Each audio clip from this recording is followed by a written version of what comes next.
नमस्कार, मैं हूँ जुमैया अंसारी और आप देख रहे हैं यूथ कॉर्नर। खबर आ रही है आजमगढ़ से। मदर टेरेसा फाउंडेशन के राष्ट्रीय संयोजक का आजमगढ़ आगमन पर स्वागत किया गया। आपको बताते कि समाजवादी पार्टी के वरिष्ठ नेता मदर टेरेसा फाउंडेशन के राष्ट्रीय संयोजक अरशद खान का आजमगढ़ आगमन पर अरसलान आज़मी के आवास पर स्वागत किया गया। स्वागत कांची अरसलान आज़मी, अजमल खान एवं मदर टेरेसा फाउंडेशन के कार्यकर्ता मौजूद रहे। पत्रकारों से हुई बातचीत में अरशद खान ने कहा कि आगामी 2022 के चुनाव में भाजपा सरकार को हराकर समाजवादी पार्टी की सरकार बनेगी। पार्टी ओबीसी, पिछड़ा और अति पिछड़ों के लिए काम कर रही है और उनके हित में करती रहेगी। आगे क्या कुछ कहा अरशद खान ने, आइए आपको सुनाते हैं। समाजवादी पार्टी के वरिष्ठ नेता और मदर टेरेसा फाउंडेशन के बानी अरशद खान साहब आपके घर पे आए हुए हैं। उनका आजमगढ़ ये दौरा कैसा है? देखिए, आजमगढ़ दौरा हमारा जो है उनका ऐसा हुआ कि हम लोग गोरखपुर से आ रहे थे और जौनपुर में हम लोग का प्रोग्राम है, वहाँ के सभासद हैं मकसूद भाई, उनके वहाँ शादी है, तो वहाँ हम लोग को जाना था। तो ये हुआ कि रात हो गई थी, इसलिए हम लोग का स्टे हो गया। ये कोई ऑर्गेनाइज जो है प्रोग्राम नहीं था, ऐसे ये गेट टुगेदर हो गया आनंद फानंद में। सुबह में सबको पता चला होगा या कल रात में पता चला होगा जब हम लोग आए। तो ये प्रोग्राम हम लोग का वहाँ का था। हम लोग ऑर्गेनाइज प्रोग्राम करेंगे तो इंशाल्लाह बहुत अच्छे से करेंगे।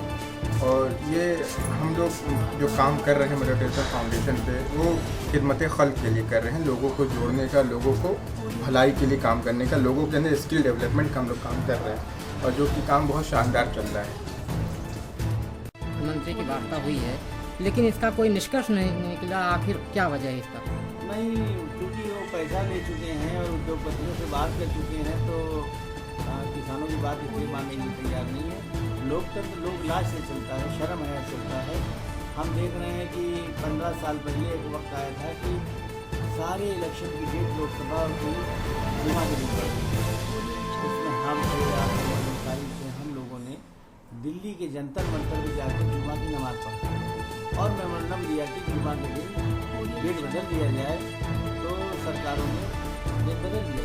ये करने से ये बहुत बेशरम लोग हैं, इन्हें शर्म है नहीं है और डिक्टेटर की तरह से बर्ताव कर रहे हैं, डेमोक्रेसी की तरह बर्ताव नहीं कर रहे हैं। उसका बदला उनको जनता और किसान।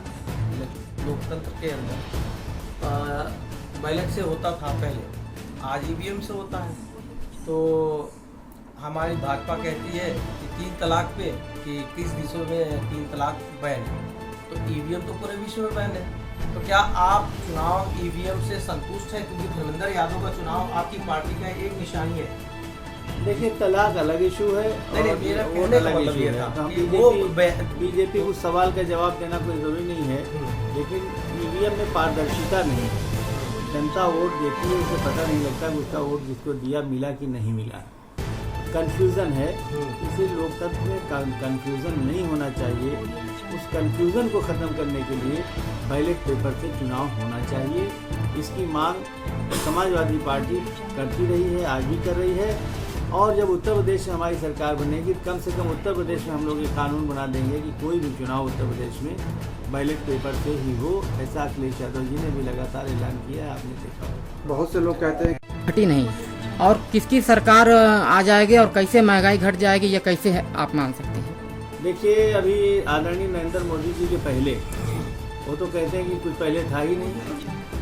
तो 7 साल पहले गैस सिलेंडर 400 कुछ रुपए था, इन 7 सालों में 800 कुछ हो गया। इसी तरह पेट्रोल और डीजल के जो रेट थे वो भी बहुत कम थे 7 साल पहले, 7 सालों में काफ़ी बढ़ गया। इसी तरह आटा, दाल, चावल, घी, तेल, तमाम चीज़ों के रेट इन 7 सालों में जिस परसेंटेज बढ़े उस परसेंटेज पहले नहीं बढ़े थे।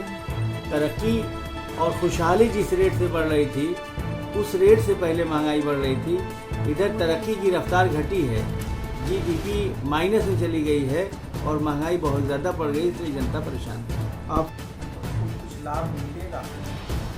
किसान पूरे देश का जो है सरकार के खिलाफ खड़ा है। सरकार किसी भी कीमत पर किसानों की बात मानने के लिए तैयार नहीं है।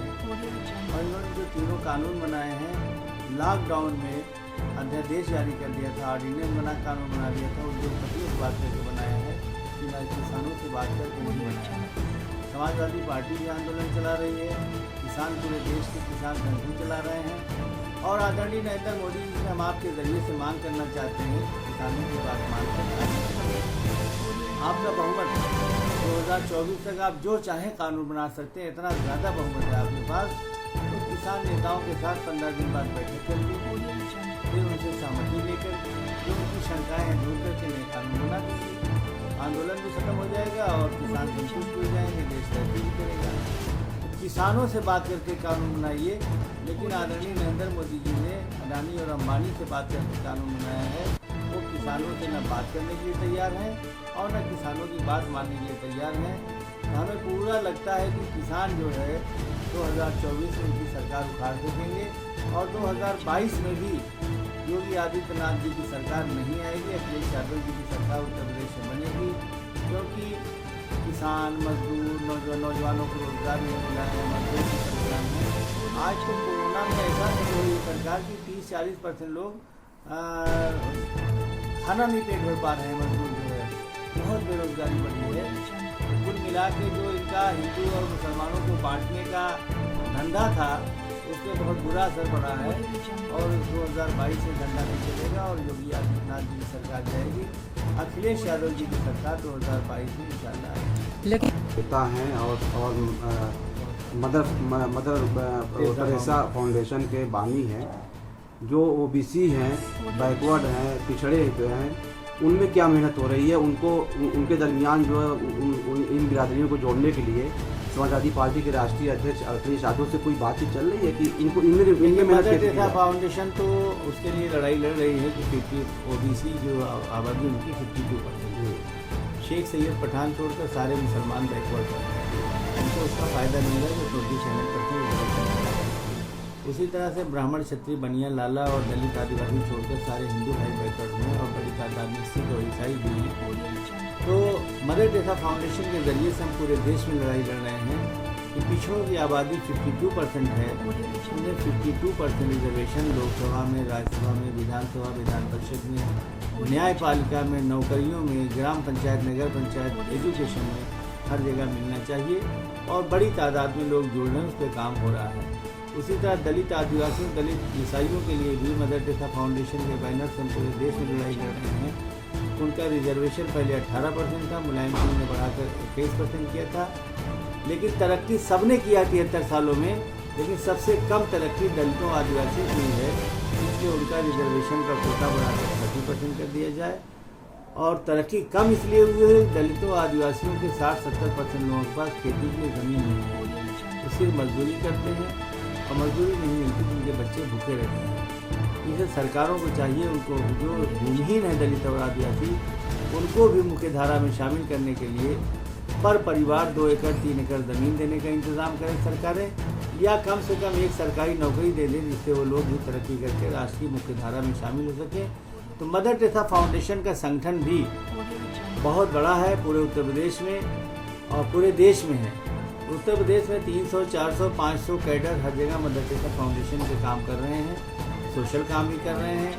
अभी हमारा लॉकडाउन में 15,000 से ज़्यादा टीमों ने पूरे देश में काम किया और उत्तर प्रदेश में भी हर ज़िले में 300, 400, 500 कैडर हमारे हैं। आजमगढ़ ये खास रिपोर्ट थी पद्माकर पाठक की।